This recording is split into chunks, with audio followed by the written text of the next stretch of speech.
Okay, so we got the pile of all the greenhouse components and pieces and pipes all laid here in the ground, just unloaded the other day from the delivery truck. There's the plastic that'll go on the top, and all that skid of boxes has all the bolts and nuts and everything in there, and these will be the sideboards that go along the ground and so forth. So we're going to be putting right here at the end of this last greenhouse, as you see, we've had these houses up here now. I think this is well, it's been 4 seasons that we're going in the 5th season, and you can see the end here just kind of becomes a spot for extra pipes and boards and pieces, and we have the brambles growing up here. So we're gonna have to clean this up a little bit, because I'd like to basically put the greenhouse, I think, about 12-foot spacing, and this will be a driveway going in between there for mowing and so forth. And then yeah, we're gonna lay it right up beside here. It'll be similar structure to what we have here. The only thing is it won't be as long. These are 295 feet. The one we're going to put up, I think, is 95 feet. So about half the length.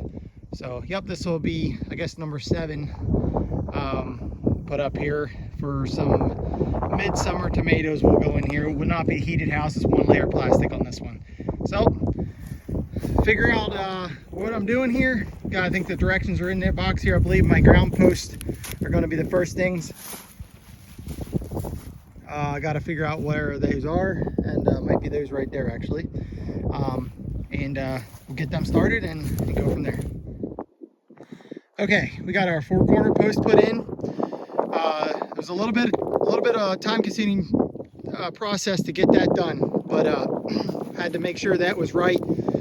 We get these 4-corner posts square, and then the rest of the posts that we're going to go in between here are going to be easy. I'll just tie a string from outside to outside, and then every 5 feet I'll put a post, so that'll be easy. I'll do the same thing on the other side. We did run a string in the front here to line ourselves up in the front, and then we're 32 feet apart outside to outside on front post, and 95 feet outside to outside going a long way. So took a little bit of time, but like I said, we wanted to get that right, because that'll make our greenhouse look a lot better if that's square. Okay, we're back out here again. It's a little chilly today, but it's nice and sunny. A little bit windy, so yeah, it's definitely chilly, but we got to get a lot done today if I can. I want to get these side posts put on today. So I've been told to work smarter, not harder. So I decided to rent this gas-powered post pounder. Hopefully that'll help us go a little quicker here. Got these 6-foot posts. These are the rest of the ones I got to put in.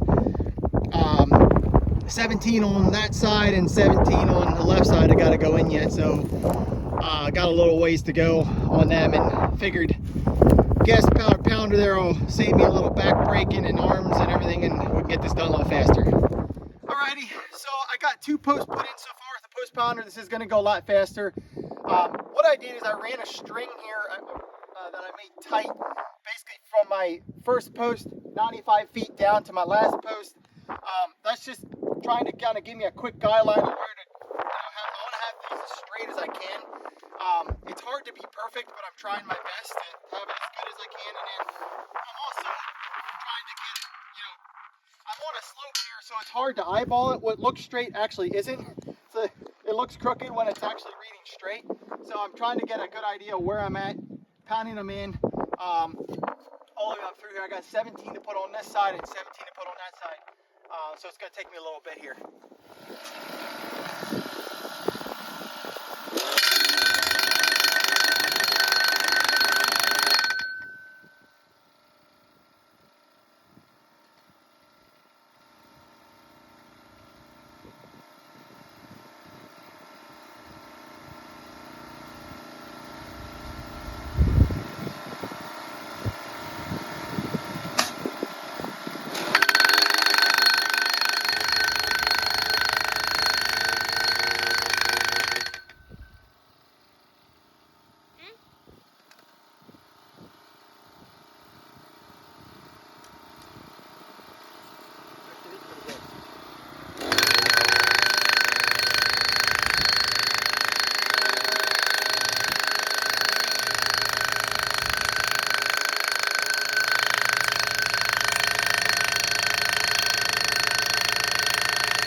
Got pounded in.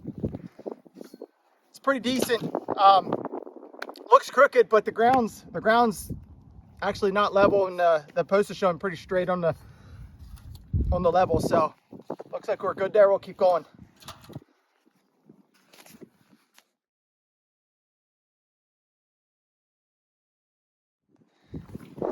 So as you can see, I'm mushrooming the top of these a little bit with my pounder. So I'm trying to leave it a little, like a ½ inch to an inch extra on the top, that I can go along with a grinder or a cutter and take the top of these off when I'm all done. Just to have a nice, because I'm not going to be able to get my post inside there the way that those are rounded. But this pounder is definitely saving me some time, but it's also bowing the top there a little bit. But I don't have a cap or anything. I haven't been able to figure out any cap around here that I can put on there to save that, so I'm just gonna cut them off, I guess, when I'm finished. Okay, we got all these posts put in. I did end up cutting off the tops of all the posts. One, to get rid of the mushrooming that happened from the post pounder, but then two, I drew a string and tried to make them all same height on top, or at least not the same height, I guess, just on a straight line, so that basically my top is gonna look straight because of the foundation here. So, you know, you can see it's pretty well level across my pipes on the top for the, you know, as far as an eye can see, it's pretty accurate. And so that should reflect the way the top will look nice and straight too, hopefully. So anyways, next phase is going to be, the directions tell me I got to put these sideboards on. So we're going to be putting 2x10 boards on the base. I think I got to dig them in like an inch or two, so that they're underground a little bit, and then I got to bracket them to the pipe. So that's the next phase I got to accomplish, and then after that we start building the arches and hanging them up on the pipes then. All right, let's get to it.